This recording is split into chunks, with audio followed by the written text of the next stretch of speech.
Au départ, j'ai pas su que j'avais attrapé un Covid. Au départ, je suis parti en vacances en Thaïlande en janvier 2020. À l'issue de ce séjour, 3 jours avant de revenir en Nouvelle-Calédonie, je suis tombé malade. J'ai eu une fièvre absolument incroyable, plus de 42 fièvres. Je me suis mis à transpirer. J'étais dans un hôtel à Bangkok qui a fait que j'étais mis par terre. Donc bon, j'avais déjà été malade. Je pensais que j'avais attrapé une mauvaise grippe ou quelque chose comme ça. Et puis 3 jours après, juste avant que je parte, ça allait mieux.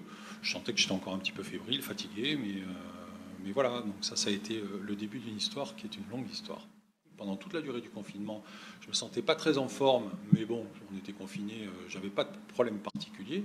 Jusqu'au 1er mai, le samedi 1er mai, je m'en souviendrai toute ma vie, aux réouvertures, on va dire, on a fin du confinement, et qu'est-ce que je fais? Ma passion, je vais jouer au golf, et puis arrivé au trou numéro 7, mon cœur il a commencé à accélérer de manière incroyable.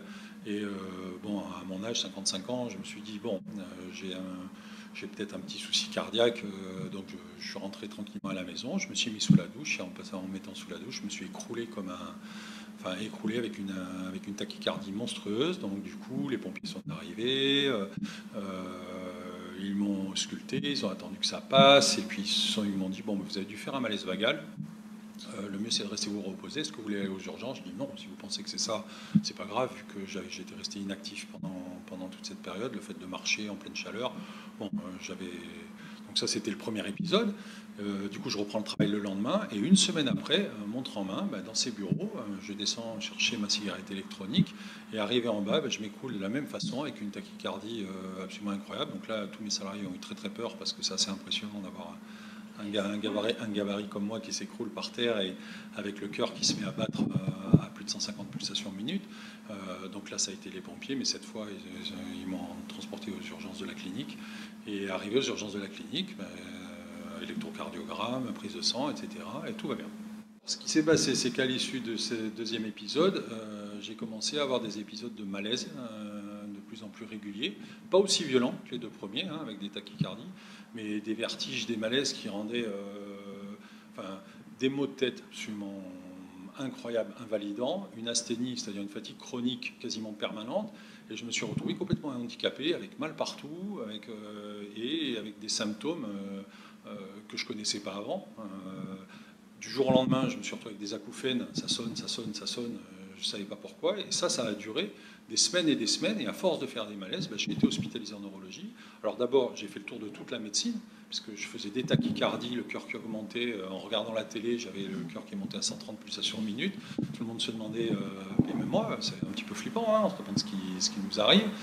Donc j'ai eu droit, je suis passé dans ce qu'on appelle les fourches codines, c'est pas très gentil de la médecine, mais j'ai d'abord vu des cardiologues, ensuite j'ai vu un endocrino, ils ont pensé que j'avais un dérèglement d'un certain nombre de glandes. Ensuite j'ai vu un pneumologue, ensuite j'ai vu mon médecin traitant, etc. Et tout le monde se demandait ce que j'avais, parce que j'étais à la fois malade de la tête, des poumons, du cœur, plus cette fatigue chronique incroyable. Personne ne savait ce que j'avais, et en faisant l'ensemble des examens liés à ma maladie, ils ne trouvaient rien. J'ai fait un IRM du cerveau, tout allait bien, alors je ne pouvais plus bouger la tête, j'avais des maux de tête incroyables. IRM du cœur, mon cœur était parfait, j'avais une excellente circulation, alors je faisais des arythmies, donc personne ne comprenait ce qui m'arrive. Et ça a duré des mois. Et en fait, c'est un des médecins de mon entourage, le docteur Birolo, qui m'a suivi un peu plus que les autres, et ma belle-mère, surtout de France, qui a dit, mais on se rend compte qu'il y a des Covid longs, et est-ce que tu n'aurais pas attrapé le Covid à un moment ou à un autre? Elle ne savait même pas que j'étais parti en Thaïlande. Moi, je pensais que c'était une plaisanterie, et puis j'en ai parlé un petit peu autour de moi, et là, la médecine a commencé à se dire, oui, peut-être que... Est-ce que vous n'avez pas été malade avant d'avoir ces accidents? Je dis oui, j'ai été malade en Thaïlande, j'ai eu une maladie que je ne connais pas, en tout cas qui a été très violente, mais dans un temps très court, et peut-être que c'est lié, mais je n'avais pas du tout fait le lien entre le 1er mai et le mois de janvier. Et c'est là qu'il a commencé à avoir suspicion d'avoir contracté un SRAS, pas obligatoirement le Covid, mais une maladie qui aurait pu avoir un impact sur mon système immunitaire. Et tous les symptômes que j'avais, que ce soit les acouphènes, la fatigue chronique, les céphalies, les arythmies, etc., ça correspondait exactement à un syndrome Covid long. Donc là, qu'est-ce qu'ils ont fait? On m'a fait des tests sérologiques pour vérifier si j'avais pas des anticorps, mais c'était trop tard. C'était plus de 11 mois après. Sauf que je viens d'avoir confirmation qu'on est très nombreux à avoir avoir des symptômes comme celui-là et avoir une sérologie négative.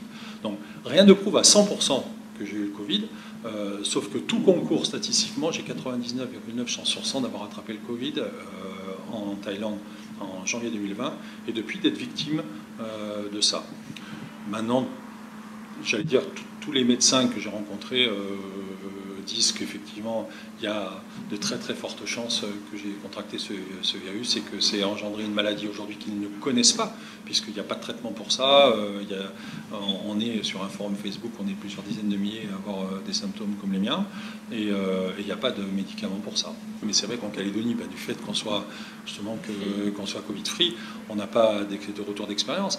Mais je vois également tous mes camarades, entre guillemets, je vais les appeler comme ça, du forum Facebook auquel je participe, ils sont confrontés au même problème que moi. Et en métropole, même s'ils vont voir des grands spécialistes, tout le monde atteste effectivement qu'il y a un vrai souci lié à cette résurgence de la maladie, on va dire ça comme ça.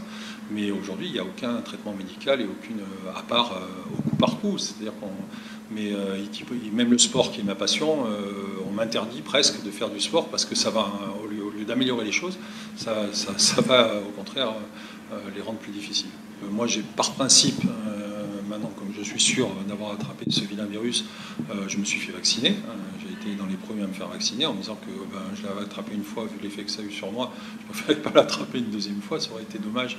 Donc je me suis fait vacciner. Il n'y a pas d'incidence. Moi, j'ai eu aucun symptôme sur les deux piqûres que j'ai pu avoir. Il n'y a pas eu de symptômes post-vaccination. Mais une chose est sûre, c'est qu'il faut éviter d'attraper ce virus parce qu'il peut toucher n'importe qui. Et moi, je sais que dans mon groupe, il y a des jeunes qui ont 30 ans, qui étaient profs de sport, etc. et qui, depuis plus d'un an, ils ne peuvent plus bouger. Moi, je pense que peut-être c'est un caractère plus... mais que les gens qui ne veulent pas se faire vacciner, ils ont tort. Ils ont vraiment tort de penser que ce virus a une puissance...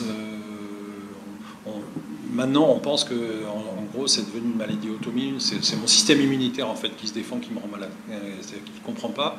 Et donc, c'est le système immunitaire. Alors là, la recherche avance, mais on en est là. Il y a plusieurs hypothèses, mais c'est celle qui serait la plus probable. Mais du coup, si on peut éviter d'attraper ce virus-là, je pense que c'est vraiment la meilleure des solutions, parce que c'est pas un hasard, en tout cas, si le monde entier aujourd'hui a des soucis, est confiné, s'il y a des centaines de milliers de morts.